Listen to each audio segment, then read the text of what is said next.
welcome back to the Banks Power Elbow Shootout. Segment number 2. Today we're testing the BD 4-inch Power Elbow, and I just got 697 CFM and 53.33 pounds of air per minute. Okay, 697 and 53.33 pounds of air per minute. I think the guys at BD need a flow bench. Last time we did our Banks Monster Ram 3.5 and our Monster Ram 4-inch, our 3.5 flowed 906 CFM or 69.22 pounds of air per minute. Our 4-inch flowed 1,008 and 77.01 pounds of air per minute. Pounds of air speaks directly to horsepower because you mix pounds of air with pounds of fuel to make horsepower.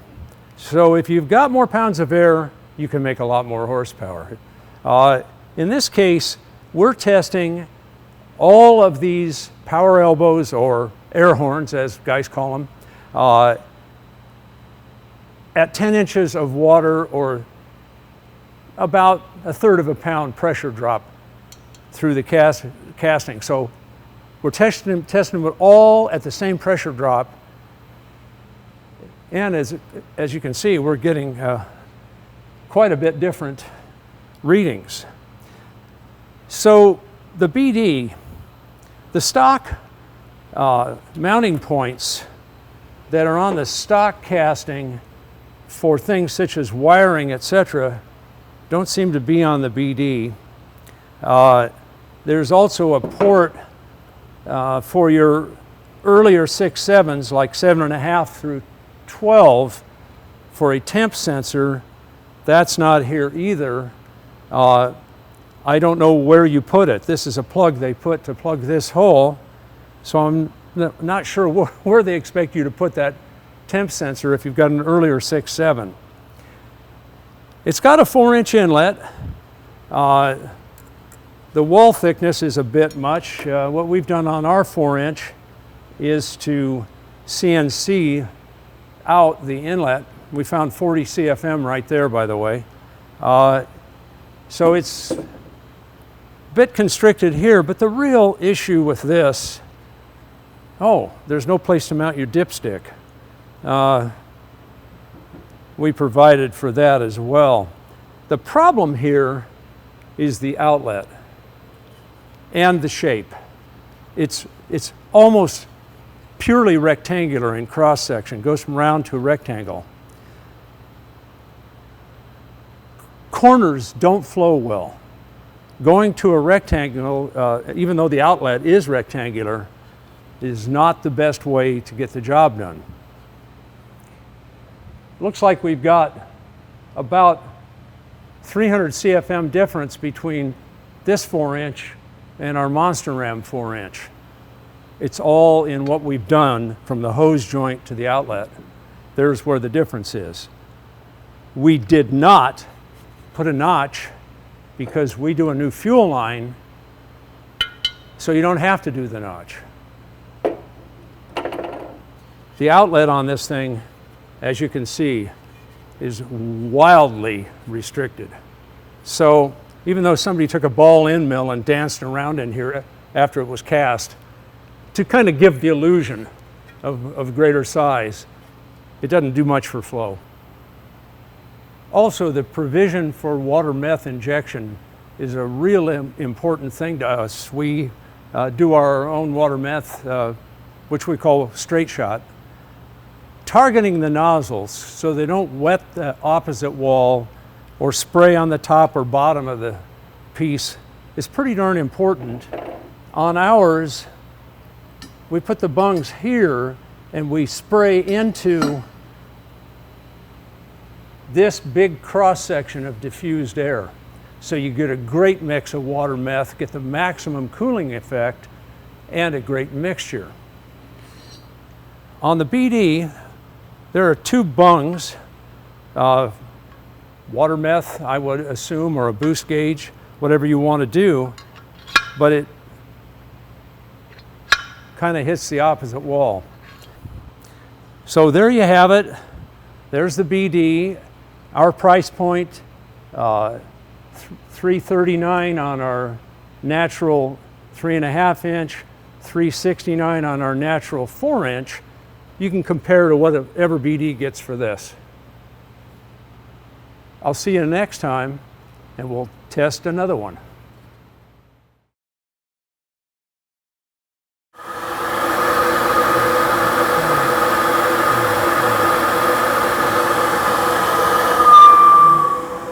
All right, we've run the stock setup, and we've got 432 CFM and 33.00 pounds of air per minute. 432, and what did I say? 33.00 pounds of air per minute.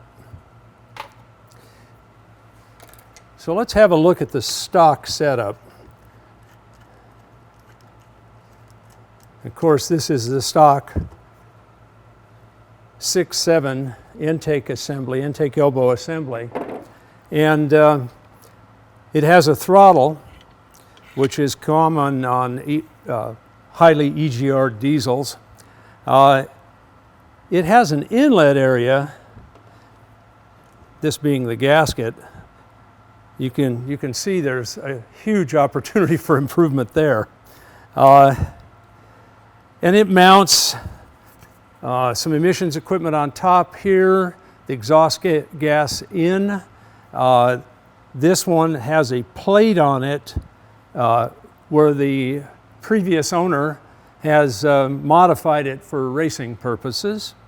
Here where I've covered this opening, that would be your T-map location. And in this case, this being an earlier inlet,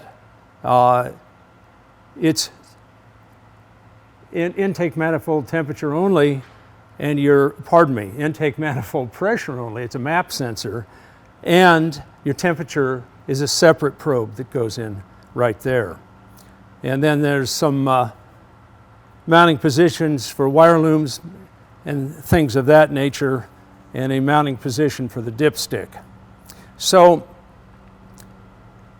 this kind of gives us the bottom end of the range. We've run this with a throttle wide open. Now, I've seen some billet pieces that guys make to bolt on with no throttle. The throttle blade is certainly worth a few CFM. In other words, if you removed it, it would probably flow slightly better, unless the choke point is this outlet.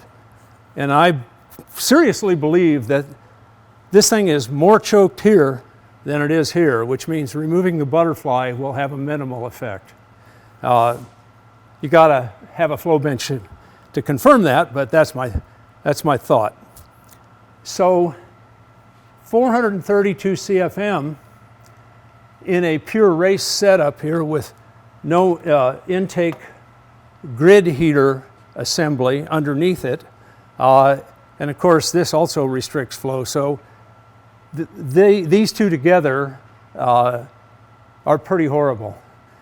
But we're trying to compare racing versus racing, non-street legal stuff. So here's 432 CFM. We did the BD 4-inch inlet just a few minutes ago, 697 CFM. Our Banks Monster Rams, the 3.5 inch is 906 CFM, and the 4 inch is 1008 CFM. So you now have some brackets here. Stock is 432. We're more than doubling that with our 3.5, and oh man, we're really knocking it dead with the 4 inch. And we kind of fought for that 1008 CFM. But it's there, and that's how they'll be produced. So now we've bracketed the whole thing. We'll be back soon with the next candidate. Thank you.